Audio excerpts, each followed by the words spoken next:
This is Bob Roark with Business Leaders Podcast, and today we have Donna and Gary Thiel on. And Donna, Gary, thank you so much for your time.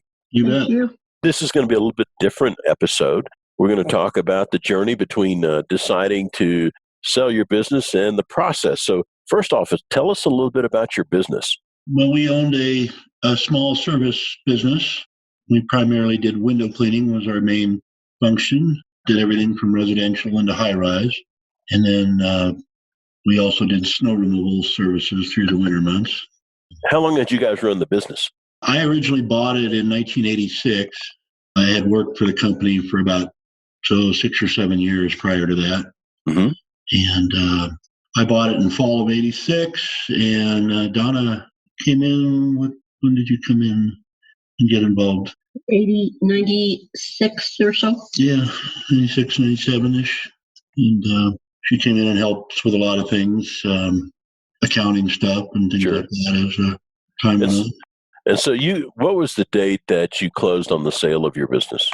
March 1 of 2019, almost a year ago. Wow. And so you guys ran that for a very long time, 30 plus years. Yeah. 32 years. Yeah. There's that ongoing discussion, that you hear from business owners. At some point, you're going to exit the business. One way or another, everybody leaves their business, I suppose. Sure. What was that thought process like when you guys started thinking about selling your business? Well, a lot of it just became a lot of the stress level got really high. The economy was good in Denver and stuff, but that brought along with some difficulties of finding help and things like that. The salaries and things like that had gone way up in the city, and it got difficult to compete, and finding enough good people to get the work done to stay competitive was getting difficult. Yeah, I would imagine it's not the everyday person that wants to hang over the side of a high rise. No, they're a different little breed, but there's a lot of them out there. It just some of the bigger companies and a lot of the construction industry was even taking employees that would normally be doing things in our industry, and they had increased salaries so much and benefits, and it just got difficult to. And so, I think about the challenges when you're in a full employment economy. And so you and Donna got together and made a decision that it was time to sell the business. Correct. And so once you have that decision in place, what were your next steps to try to identify how or who you were going to use to help you sell? We were very lucky because Marla is one of our accounts that I do in my work comp and commercial packaging. I'm a broker. Okay. So we just automatically went to her and started asking questions, and she got us involved with Keith, and Keith was amazing. It's interesting. Marla is a unique individual, and Marla's the CEO of Raincatcher. Mm-hmm, correct. And so you guys, were fortunate you had a contact within the industry. And so you started working with Keith. And, for that process of going through, what was the process from when you started talking with Keith to when the business was effectively ready to go on the market? What was that like? Well, there was some work involved. There was a lot of things they were asking for that we weren't expecting. And if I could back up just a little bit, Sure. we attempted to sell it ourselves for probably about a year and a half before actually going out and seeking a broker and Raincatcher and such. What was that like? Well, that was got a bit frustrating. We had a couple of people that showed interest, but, we didn't really know all the ins and outs of, how to deal with them and all the little nuances and things that everyday knowledge to the folks at Raincatcher. So after, dealing with a couple of buyers that flaked out on us and things that we were frustrated, to say the least, still looking down the road and wanting to get out of there. Donna said, well, let's get a hold of Marla and talk to them and see what they, can do for us. And Yeah, the emotional roller coaster when you're working with buyers and the amount of information they want can be rather daunting, I think. Oh, Yeah. God, yes. Yeah. Do you want to hear? That's You for want to know your about what? firstborn. What do you mean you want to know my shoe size? Wait a minute. Yeah.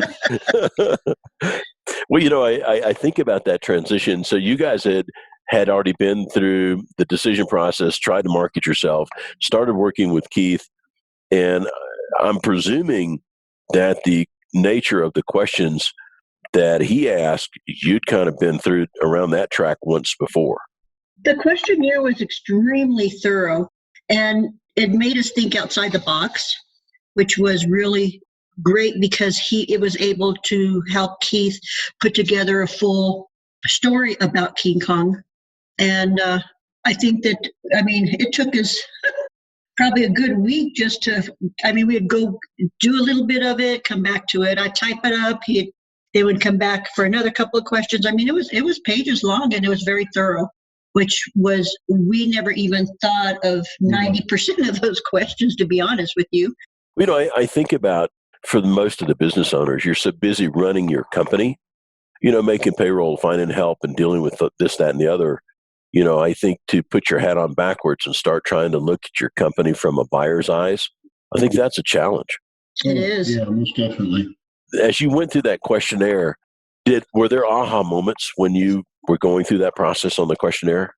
Yes, there was like, well, I can see where that makes a lot of sense. And things like that just didn't occur to us when we were doing it ourselves. It's obviously much more involved than just, hey, let's put an ad on Craigslist and try to sell your business.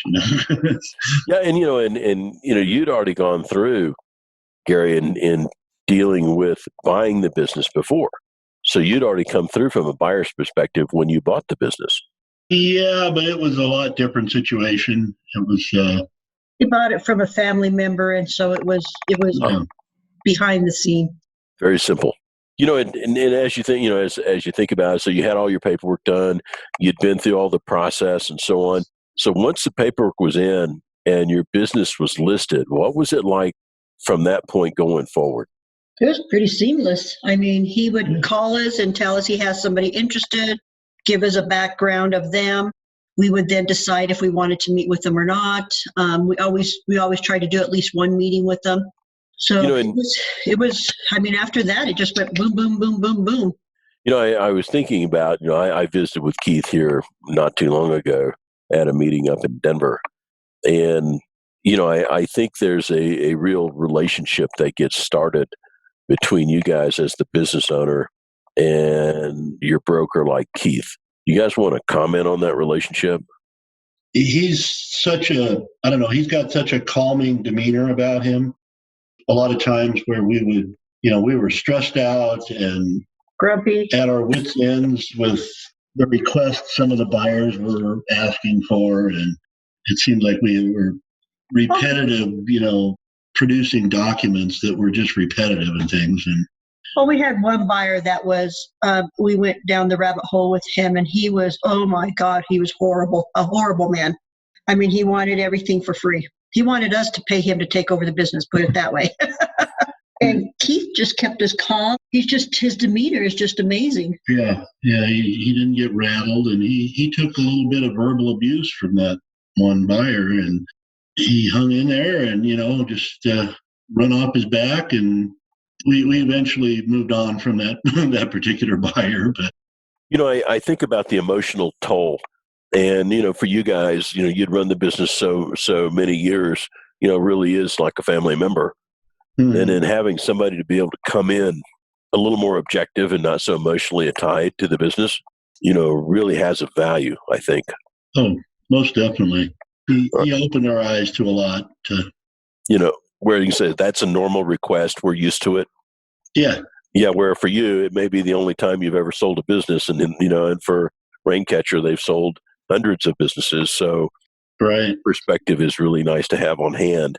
So you guys have been out of your business now and sold for, really coming up, real close to a year. Yeah. So now that you've got some distance from the transaction, what's life like now? Well, for one of us, it's pretty darn nice. Donna's still employed, but It's the stress level is just night and day. I mean, from where I was, even a year ago when we were almost ready to sell, and we had been pretty close to a couple of deals previously, and tried not to get too excited about the one that finally did go through, and that was part of Keith's educational process. Is you just gotta wait till it's completely done and not get wound up. But just the stress level is just got to be the number one thing. It's suddenly He sings and whistles all the time. He makes me sick. Yeah, you should hide that a little more. Yeah. If you were going to go out and, let's say that you had a family friend or whatever that was getting ready to go through the process you guys did on selling a business, what advice might you offer them that might, you wish you had received before you went into your process? Call a broker ASAP. Yeah. I would say don't mess around, not unless you're selling to a family member. And I mean, even if you are selling to a family member, Keith will take care of your interests, or Raincatcher will take care of your interests. I refer them all the time to some of my clients. I mean, that are close to being retired and stuff like that. And I don't know if any of them's called, but I keep putting out their name. What I think is interesting is, for many business owners, you work and work and work, and you make cash flow, pay your bills and so on. And at some point, I don't know how much thought goes into we need to prep for sale. I don't know if that's much of the thought process when you're running a business. No, but I tell you, it can. You think you're organized, and then there's being organized to be able to sell a business, and having having your books really clean and all those little things, because they just they go through them with a fine-tooth comb, and it's there's a lot of questions that are going to be thrown at you regarding this and that, and what is this for, and so just being as prepared as possible, and don't think you're going to do it in 30 days or 90 days or something like that. It's not that quick of a process. So. Yeah, it is truly a journey, and I think for you guys, having built the business and run the business so many years, that wasn't by mistake, so you guys deserve a lot of credit for, taking and buying and building and running the business for all those years. That's quite the feat. And then I think also it takes courage to take and go through the process to sell a business as well. Yeah. Yeah. Well, is there, for this, you guys have been kind enough to share your experience and wisdom from the sale. Is there a piece of advice or anything that you guys would like to close with for anybody else that's maybe thinking about selling a business? Well, just, call Raincatcher. That makes it simple. I think at least, from my understanding on the Raincatcher process, they've got a very robust questionnaire that really helps you define, strengths and weaknesses. And I think that's important for everybody. Yes, indeed. It opened our eyes to a few things. Yeah, it definitely did. I said the difference from when we were trying to do it ourselves to when he took over. I mean, he had in 30 to 45 days, he had prospective buyers, and we were meeting with people in 6 weeks. Yeah, that's quite gratifying if you come from a place where you're hunting for a buyer and then you go to the place where you have an abundance of buyers. Yeah. That was really nice to see, the abundance of how many people were interested in King Kong. I think that's one of the kind of the unheralded, values that you hear or don't hear about is, can they sell your business? But the flip side of that is, do you have an inventory or supply of buyers that are interested? And if you've got an abundance of buyers, it's clearly in the seller's favor. So, well, Donna and Gary, I can't tell you how much I appreciate you guys taking time to share your story and your journey and perspective. I can't thank you enough. Thank you. You're quite welcome. Thank you. And let us know if you need anything else. We're always here. And, they've done such an amazing job. We'll always be here for them if they ever need us to speak to anybody or anything like that. Well, thank you so much. And we are theoretically having a blizzard blow into town. Oh, cool. And so, and I'm sure, Gary, that you're thrilled that you don't have to go out with anybody with a shovel. Yeah, it's been quite the change this year. Not getting up in the middle of the night. That's been really nice, actually. Yeah. Oh, yeah. Absolutely. He used to have all of the news channels all recording, morning, day, night, evening, you name it, he had him. So that's been really nice. And plus him getting up and, making all the noise. The only shoveling I got to do is here at my house. Well, you guys take care and make it a great rest of your day, huh? Thank you, Bob. Thank you. Thank you so much. Take care. Bye now. Bye-bye.